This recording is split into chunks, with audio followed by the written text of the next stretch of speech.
This is the Possible Care for Dogs. The podcast begins. Welcome to a new episode of the Pawsible Care for Dogs podcast. Great to be here.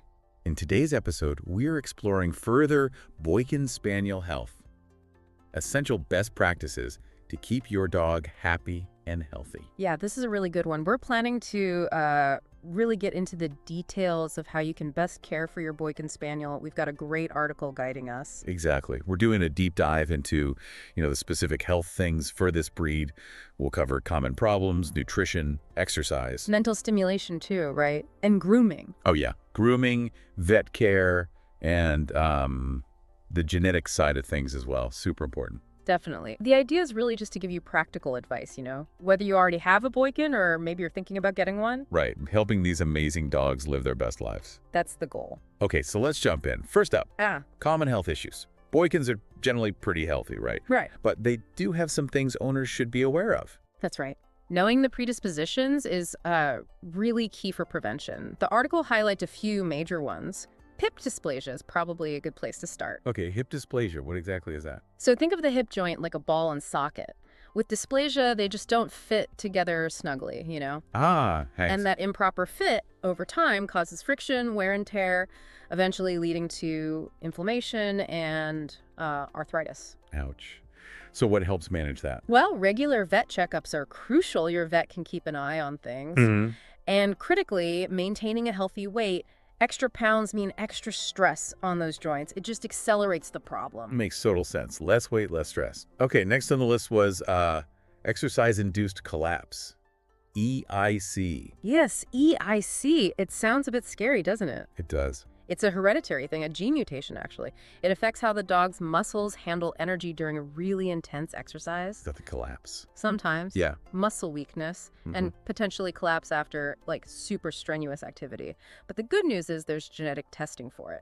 Oh, that's huge. So you can know if your dog has the gene. Exactly. And if they do test positive, the advice is pretty clear. Avoid those really intense, prolonged bursts of exercise. Right. Knowing their status means you can work with your vet on a safer exercise plan. Keep them fit without triggering an episode. That's really valuable information. Okay, moving to eyes. Collie eye anomaly and juvenile cataracts. Both inherited. That's right, both are inherited. CEA, collie eye anomaly, affects how the retina and other parts of the eye develop. Okay. And juvenile cataracts, well, they cause the lens to get cloudy, which obviously impacts vision. Both can lead to significant sight problems, even blindness in some cases. Wow. So what can owners do proactively? Regular eye exams are key, ideally by a veterinary ophthalmologist, a specialist. They can spot things early. And again, genetic testing helps, especially for breeders trying to avoid passing these on. Right. Responsible breeding. Okay.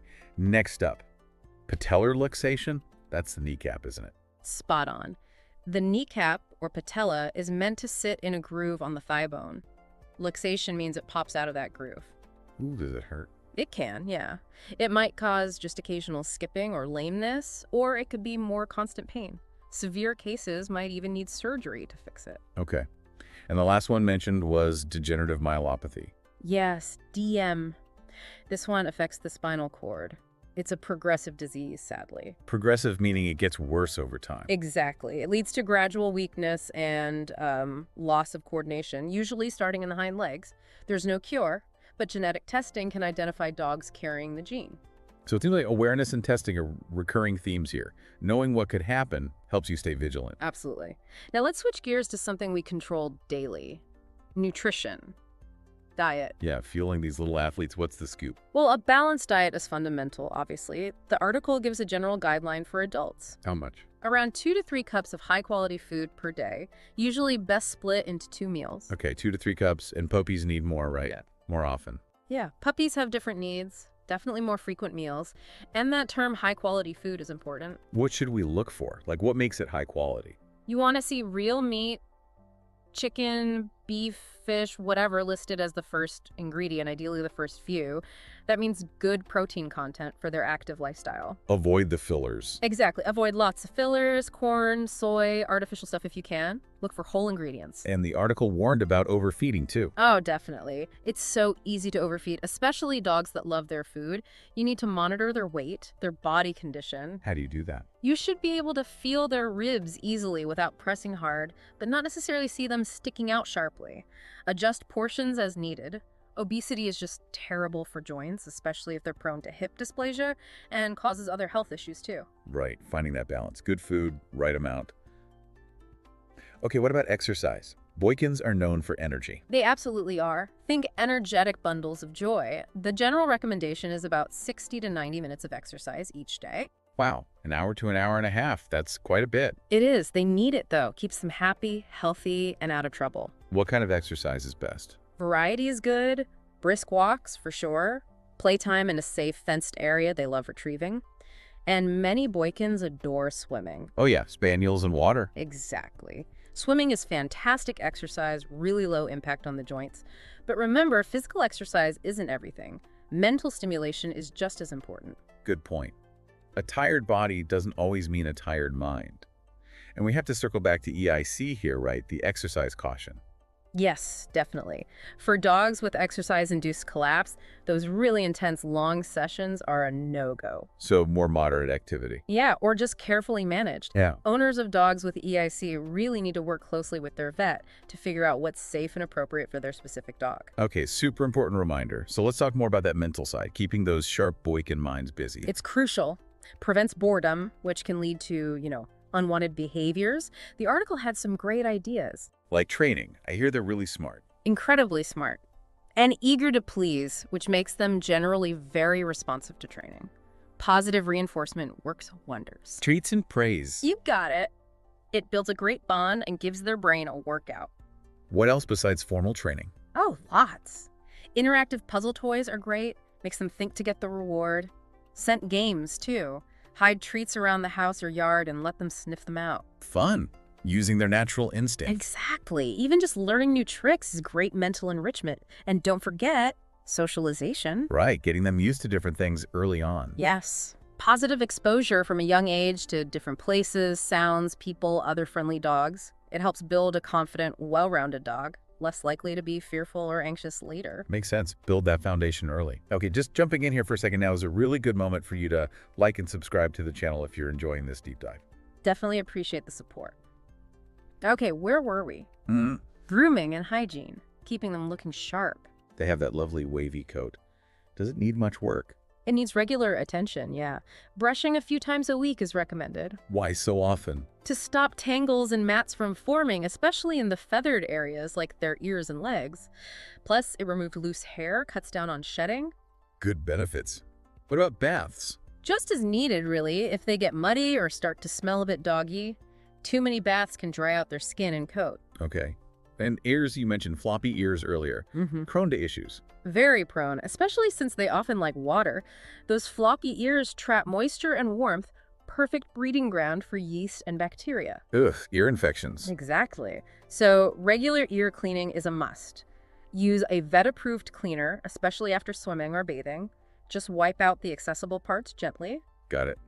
And nails. The dreaded nail trim. Yes, but it's so important. Long nails are uncomfortable. They can affect how the dog walks, even get snagged and torn. Ouch. So keep them trimmed. Whether you do it or a groomer or the vet tech, just make sure it gets done regularly. Okay, good grooming habits covered. Let's talk about the foundation. Regular vet care. Absolutely essential. Non-negotiable, really. Consistent vet visits are the bedrock of keeping your Boykin healthy long-term. And not just when they're sick, right? Definitely not. Those annual wellness checkups are vital. It's the time for your vet to do a full exam, catch potential problems early. Before they become big problems. Precisely. And to discuss prevention diet, weight, parasite control, all that stuff. Vaccinations too, of course. Right, keeping those shots up to date. Absolutely critical for protecting against common diseases. Your vet will recommend the right schedule based on your dog's lifestyle and where you live. The article also mentioned health screenings again. What should people ask their vet about specifically for Boykins? Given the things we discussed earlier, hip dysplasia, eye conditions like CEA, maybe EIC status, if not already known, it's worth discussing regular screenings for those. Hip x-rays, eye exams by a specialist, maybe heart checks. Okay. Your vet can guide you on the best timing for these based on the dog's age and history. Good advice. And finally, let's circle back to genetics. It seems to underpin a lot of these potential issues. It really does. Understanding the genetic side helps you be more proactive, and it's absolutely crucial for responsible breeding.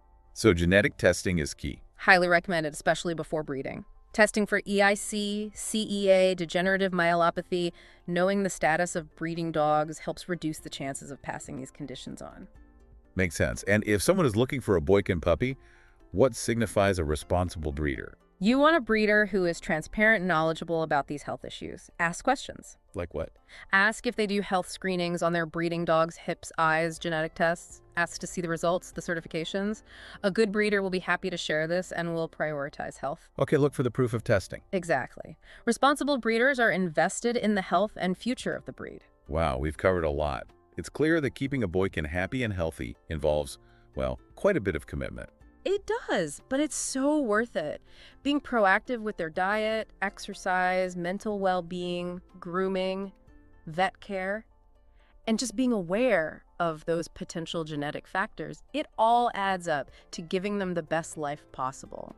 And as the article nicely put it, their loyalty, intelligence, and zest for life truly make every effort worthwhile for your Boykin Spaniel. Couldn't agree more. They're fantastic companions. Absolutely.